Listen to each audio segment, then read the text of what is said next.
Good morning oyster किड.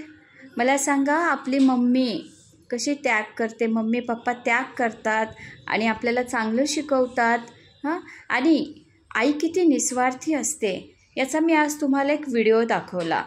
तर त्या व्हिडिओमध्ये काय होतं ग्रीशा?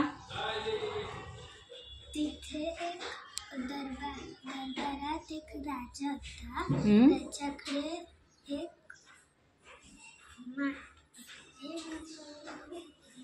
माणूस आला.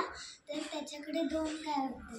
तर मग त्याने त्या राजाला विचारलं की ह्याच्यामधली आई कोण आहे आणि मुलगी किंवा मुलगा कोण आहे. बरोबर.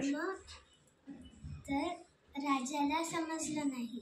तर मग त्याने दरबारातल्या सगळ्या माणसांना बोलवलं आणि सगळ्यांना ही उत्तर बरं ग्रीशा, तर तुला ही स्टोरी तुझ्या मम्मीला सांगता येईल? Very good. आपण बघूयात याच्या पुढची स्टोरी काय आहे अद्विकाकडून.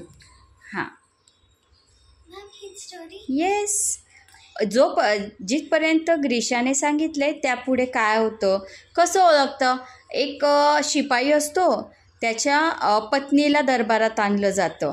तर ती कशी ओळखते गाईचं पिल्लू कोणते, गाय आणि आई कोणती आणि बछडा कोणता आहे, कसं ओळखतात? त्या शिपाईच्या पत्नीने त्यांच्या दोघींसमोर एका घासची टोकरी नेऊन ठेवली. बरोबर. त्या जी छोटी गाय होती तिने पटपट सगळे घास खाऊन तिच्या आईच्या टोकरीत खायला गेली.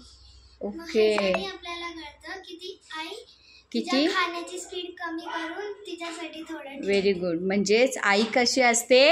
निस्वार्थी. मग आपल्याला त्या आईची काळजी घ्यायची आहे ना, मम्मी पप्पांची काळजी घ्यायची ना आपल्याला, कारण मम्मी पप्पा फार निस्वार्थी असतात, आपल्याला चांगलं शिकवतात. कशी वाटली तुम्हाला स्टोरी? आईला सांगणार घरी गेल्यावर? Very good, thank you.